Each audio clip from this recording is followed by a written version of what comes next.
बिस्मिल्लाहिर्रहमानिर्रहीम। नाज़रीन अस्सलाम वालेकुम, मैं हूँ इमरान वसीम। नाज़रीन, आज के प्रोग्राम में सबसे पहले तो हम बात करेंगे बानी तहरीक इंसाफ इमरान ख़ान की अदलिया की जानिब से मुबैना सहूलतकारी पर, और इसी ख़बर में जो रोज़नामा जंग के सहाफ़ी तज़ियाकार एंकर सुहेल वड़ाइच की जानिब से army chief field marshal Asim Munir से मुलाकात के बाद जो 2 कॉलम लिखे गए, एक हफ़्ते के रोज़ लिखा गया, एक इतवार के रोज़ लिखा गया। इन कॉलम्स को लेके जहां वड़ाई साहब को हदफ़ तनकीद बनाया जा रहा है, वहीं इस बात का मुतालबा भी किया गया है कि सुप्रीम कोर्ट को और सुप्रीम कोर्ट के साथ जो अदालत उस्मा का आइनी बेंच है, उन्हें सुहेल वड़ाइच के इस कॉलम का अज़ खुद नोटिस लेना चाहिए। तो इस मौजू से अपने आज के इस प्रोग्राम का आगाज़ करेंगे और इसके बाद हमारे प्रोग्राम की जो दीगर अहम ख़बरें हैं। 27वीं आइनी तरमीम का मसवदा पार्लियामेंट में पेश कर दिया गया। ये मसवदा किसने पार्लियामेंट में पेश किया, इस मसवदे में आइन में क्या तरमीम प्रपोज़ की गई हैं, सजेस्ट की गई हैं। और तीसरा हम बात करेंगे इमरान ख़ान साहब के बेटे कासिम और सलमान की पाकिस्तान सियासत में एंट्री पर। तो पहली ख़बर से नाज़रीन गुफ्तगू का आगाज़ करते हैं। पहले तो पस मंज़र पे बात कर लेते हैं। अजीज़, सुहेल वड़ाइच ने जो आर्मी चीफ के साथ मुलाकात के बाद जो कॉलम लिखा हफ़्ते के रोज़, और उसके फॉलोअप में जो इतवार के रोज़ कॉलम लिखा गया, उस कॉलम को लेके जो सुहेल वड़ाइच साहब पे तनकीद की जा रही है और उन्हें एस्टेब्लिशमेंट का पिट्ठू करार दिया जा रहा है। लेकिन देखना ये है, अगर वड़ाइच साहब के हफ़्ते के रोज़ का जो कॉलम है उसका जायज़ा लिया जाए, उसमें वड़ाइच साहब ने तो कमोबेश तमाम हक़ाइक़ बयान किए हैं। अब वो हक़ाइक़ क्या हैं? जैसे कि उन्होंने ये लिखा कि जब जनरल ज़ियाउल हक़ ने मुल्क में मार्शल लॉ लगाया और जुल्फ़िकार अली भुट्टो को इक़्तिदार से अलग किया, तो ये बात हकीकत है कि जुल्फ़िकार अली भुट्टो की फॉलोइंग बहुत ज़्यादा थी, उनके साथ अवाम के अक्सरियत की हमायत उनको हासिल थी, और कोई ये सोच भी नहीं सकता था कि जुल्फ़िकार अली भुट्टो को फांसी के तख्तादार पर लटका दिया जाएगा। और फिर आगे चल के जो वड़ाइच साहब ने एक और बात की कि इमरान ख़ान साहब को जब इक़्तिदार से अलग किया गया, उसके बाद उन्हें भी अवाम की हमायत हासिल है। लेकिन इमरान ख़ान साहब ने, जैसे जुल्फ़िकार अली भुट्टो ने और उनके जियालों ने एस्टेब्लिशमेंट के साथ मसालियत नहीं की, एस्टेब्लिशमेंट के साथ सुलह नहीं की, और फिर उन्हें फांसी के तख्तादार पर लटका दिया गया। तो सुहेल वड़ाइच साहब ये लिख रहे हैं कि इमरान ख़ान साहब ने भी इक़्तिदार से अलग होने के बाद एस्टेब्लिशमेंट के साथ सुलह नहीं की। एस्टेब्लिशमेंट के ख़िलाफ़ इमरान ख़ान साहब ने मुज़म्मत का बयानिया जो है वो जारी रखा है। और वड़ाइच साहब ने जो दूसरी हकीकत बयान की कि इमरान ख़ान साहब की मुज़म्मत की वजह क्या थी, एक वजह जो कि हकीकत है कि इमरान ख़ान साहब को ये यकीन था कि उन्हें इक़्तिदार से अलग करने के बाद मुल्क जो है वो डिफ़ॉल्ट कर जाएगा। तो ये भी हकीकत है कि जब खान साहब इक़्तिदार से अलग हुए, पीडीएम की हुकूमत इक़्तिदार में आ गई, पीडीएम की जमातें इक़्तिदार में आ गईं, तो मुल्क की जो माशी सूरत हाल थी वो एक बहुत बड़े बहरान से दोचार थी। लेकिन जो खान साहब सोच रहे थे कि इस बहरान में पीडीएम को अपनी हुकूमत चलाना मुश्किल हो जाएगा, पीडीएम की जमातों ने जैसे कैसे इस मुआशी बहरान को जो है डील किया और इस मुआशी बहरान से मुल्क को बाहर भी निकाला।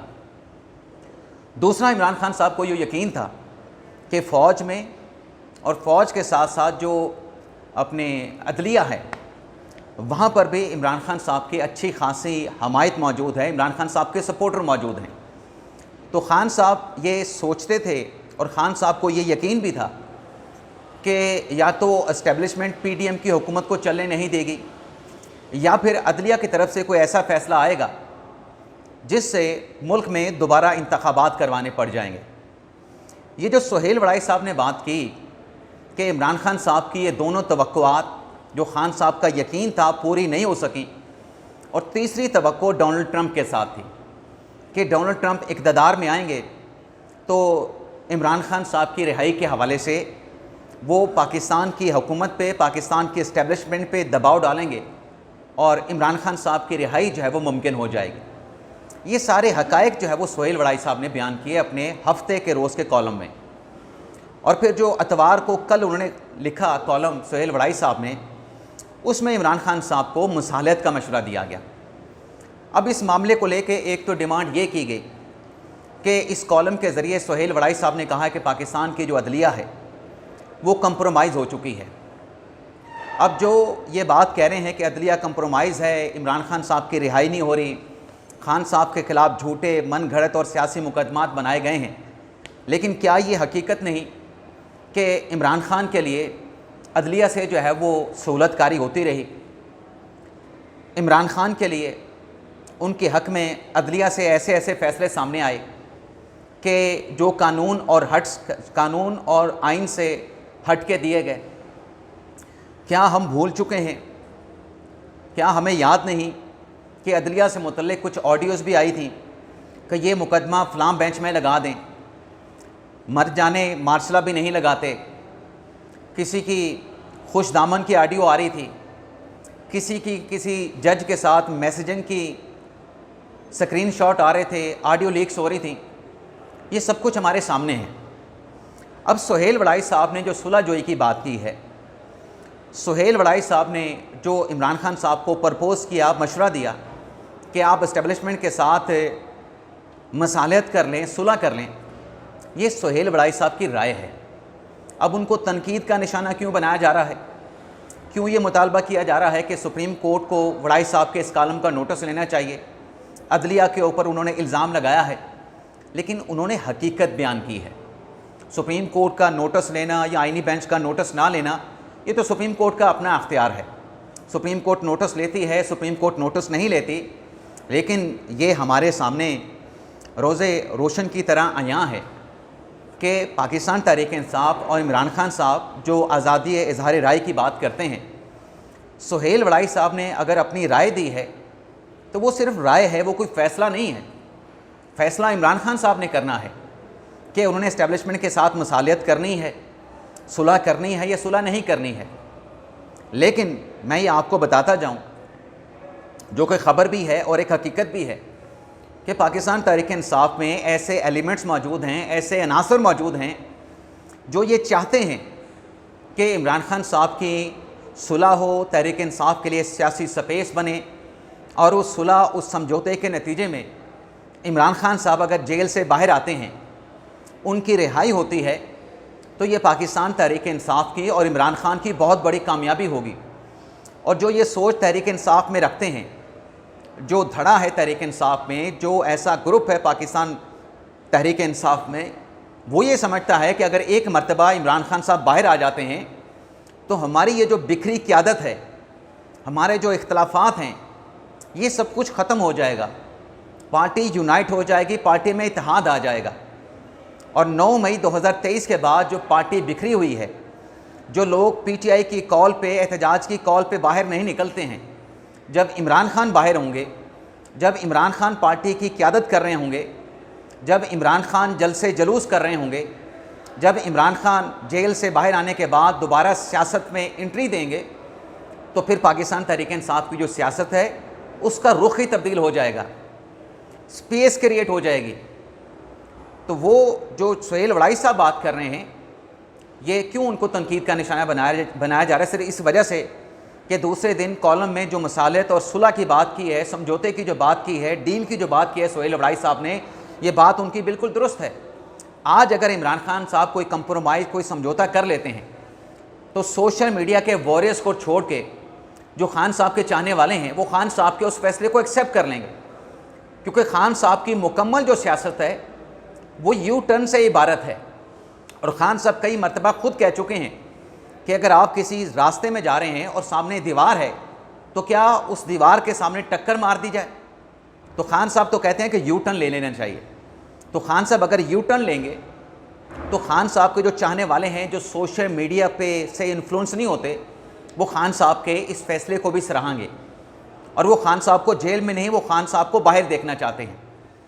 और वो लोग तहरीक इंसाफ के अंदर जो सुलह जोई वाला जो ग्रुप है वो ये कहते हैं कि वो लोग मुसालियत और सुलह नहीं चाहते, समझौता नहीं चाहते, डील नहीं चाहते, जो खान साहब को बाहर देखना नहीं चाहते, जिनका मकसद जो है वो डॉलर कमाना है, जिनका मकसद जो है इमरान खान साहब को जेल में रख के इक़्तिदार के या फिर अपने यूट्यूब चैनल के ज़रिए अपने अकाउंट्स के मज़े लेने हैं, अपने डॉलर्स के मज़े उड़ाने हैं।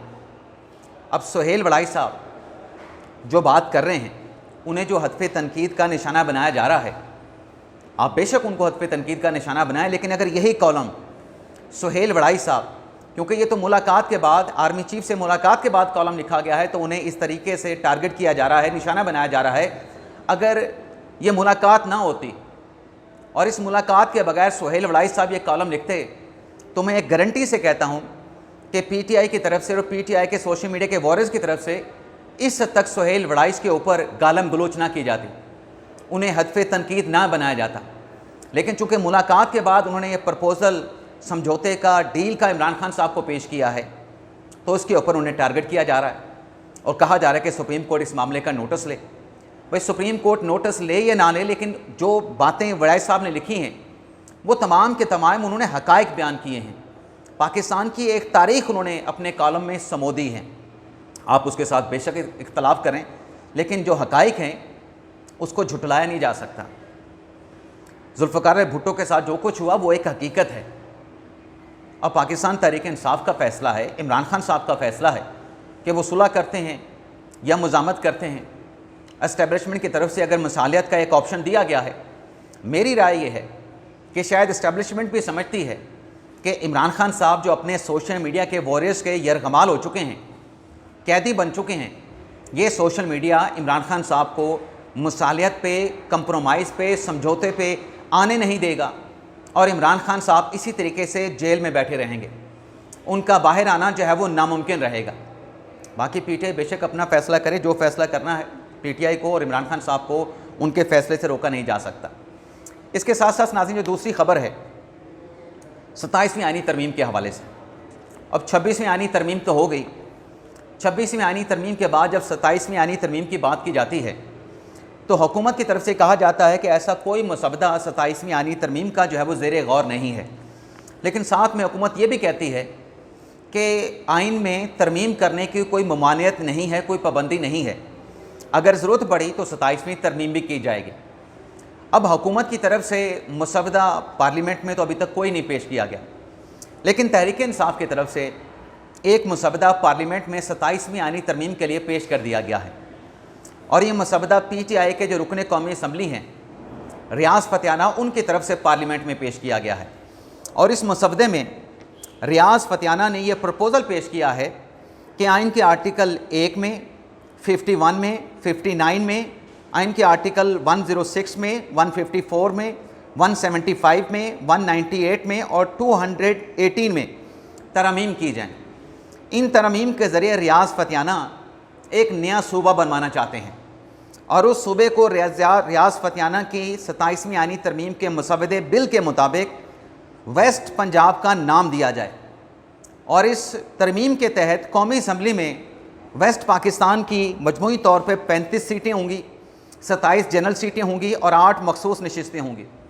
और इस तरमीम के तहत जो नया सूबा बनेगा उसकी जो असम्बली होगी उसकी 58 सीटें होंगी, जिसमें 46 जनरल नशिस्तें और 12 मखसूस नशिस्तें होंगी, जिसमें 10 ख़वातीन की और 2 मिनॉरिटीज़ की सीटें शामिल होंगी। तो हुकूमत का 27वीं आईनी तरमीम का मसवदा आना ना आना उसके लिए शायद इंतज़ार करना पड़े, आता नहीं आता ये तो वक्त बताएगा। लेकिन रियाज फतियाना साहब ने, तहरीक इंसाफ के रहनुमा ने, ये 27वीं तरमीम का मसवदा कौमी असम्बली में पेश कर दिया है। अब देखते हैं ये मसवदा कब कौमी असम्बली में टेकअप होता है या टेकअप नहीं होता है। अब नाज़रीन आ जाते हैं जो इमरान खान साहब के बेटों कासिम और सलमान के सियासत में, पाकिस्तानी सियासत में जो एंट्री की बात है। पहले तो नाज़रीन उमर अयूब साहब जो कि पाकिस्तान तहरीक इंसाफ के अपोजिशन लीडर थे, 9 मई के केस में कन्विक्ट होने के बाद अब वो अपोजिशन लीडर नहीं रहे। लेकिन इसके साथ साथ उनके खिलाफ जो असासा छुपाने का जो रेफरेंस था इलेक्शन कमीशन में, उसे 20 अगस्त को समाअत के लिए मुकर्रर कर दिया गया है। आखिरी समाअत जो इलेक्शन कमीशन में हुई थी उमर अय्यूब साहब के वकील ने मोहलत मांगी थी कि पेशावर हाई कोर्ट में समाअत है तो आप इलेक्शन कमीशन इस केस की समाअत ना करें। तो पेशावर हाई कोर्ट में समाअत हो चुकी है और पेशावर हाई कोर्ट की समाअत के बाद अब 20 अगस्त को उमर अय्यूब के खिलाफ असासे छुपाने के रेफरेंस की समाअत होनी जा रही है।